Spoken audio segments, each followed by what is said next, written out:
What's going on YouTube, Ferocity? I hope you guys are doing well. We've had Modern Warfare 3 out for about 2 months now, just a little bit over.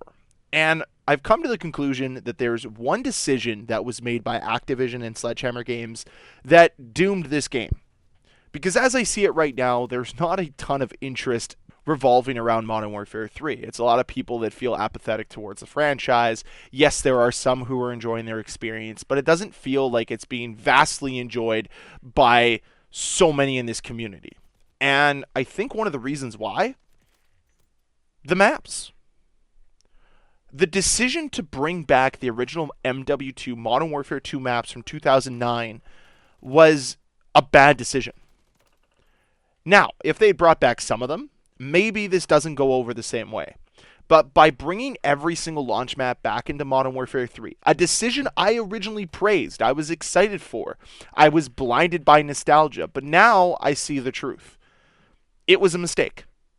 It was 1000% a mistake. Because guess what's happened? The game feels stale.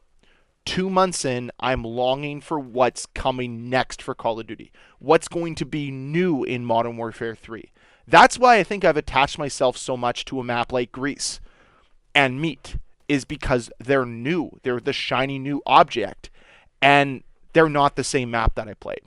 And on top of that, I feel as if the maps from 2009, the original Modern Warfare 2 maps, don't work with modern day movement, with the modern day game mechanics that Call of Duty has. I just don't think that they work cohesively together. Now, I've argued many times that I believe that this year's Call of Duty should have been Modern Warfare 2 remastered. And I still stand by that. But the reason why I wanted Modern Warfare 2 remastered was because those maps worked with the movement of that time. They don't work now.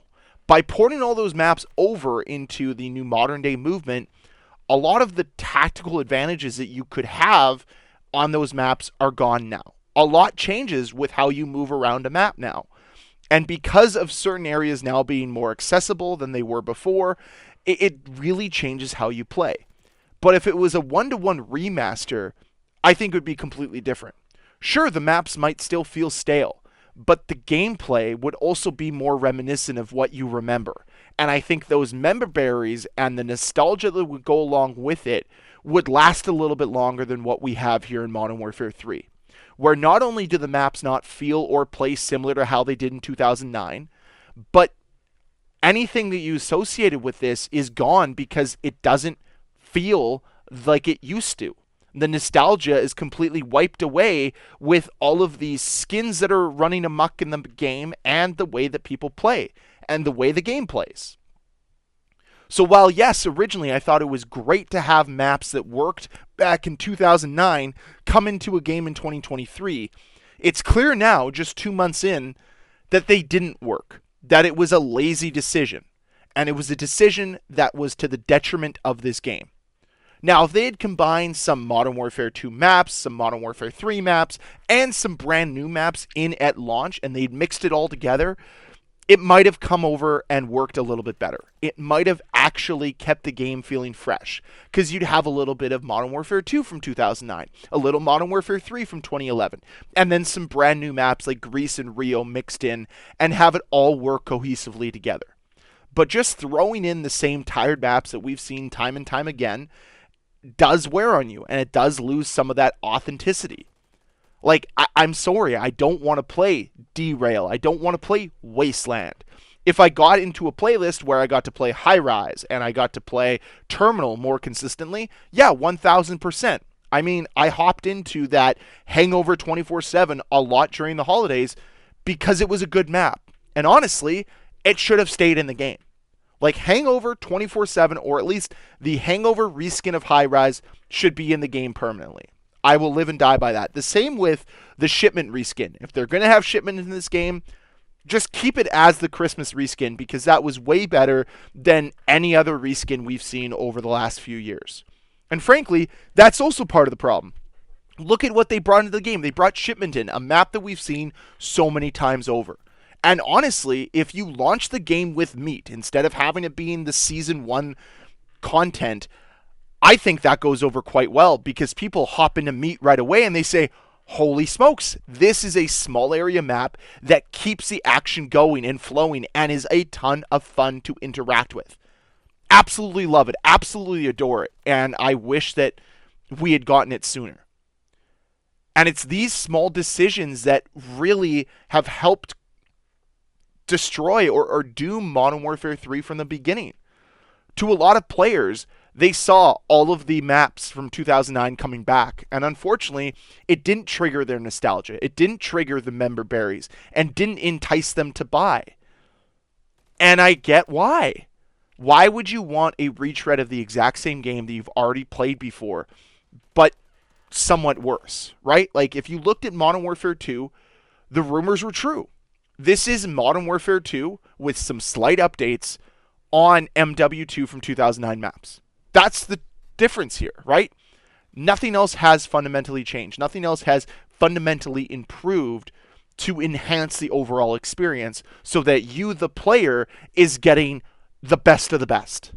And this is where the game failed.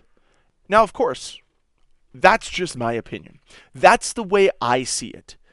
But this decision was one of those, either you hate it or you love it, when it came out 4 or 5 months ago when it was originally announced. But now that we've had the game for 2 months, now that we've hopped back into Wasteland and Derail, you kind of get reminded why some of these maps were constantly voted to be skipped. You didn't want to play them. And that really hasn't changed here in Modern Warfare 3. It has not changed in 14 years. So yeah, I really think it was detrimental to the overall health of Modern Warfare 3 and their ability to retain players. Of course, there are other factors that we've talked about ad nauseum on this channel. But I just don't hear people talk enough about the fact that they brought back every map from 2009 and they were banking on people falling in love with these maps again through nostalgic glasses, and it just hasn't worked the way that they expected it to. Now, I guess what I'll finish it up with is me supporting the fact that I do think that it would have worked if the game came out as a remaster. If Call of Duty 2023 was Modern Warfare 2 remastered, I really think that it would have been at least somewhat more of a stopgap than what we currently have. I think it would have engaged this franchise, this fan base a little bit differently. This community might have resonated with it a little bit more. But as it stands right now, I just don't feel as if this community is connected to Modern Warfare 3 the way it could have been if it was Modern Warfare 2 remastered. But the point of these videos is to start a discussion, is to hear your thoughts on it. So let me know down below. Did the maps become a deterrent for you, or are you in love with them? Do you really like them? Or are some of the new maps that you love different than what you loved back in 2009? And I'm going to leave you with this as the final note. Do you think if this game was Modern Warfare 2 remastered, a 1-to-1 remaster of the game that released in 2009, that you'd be more or less interested in playing it? That comment box down below is for your enjoyment and for me to read later, so I'd love to hear your thoughts on that. But that's all the time I have for today. If you enjoyed this video, please hit that like button. If you want to see more videos from me, please hit the subscribe button. I'll see you guys next time. Bye.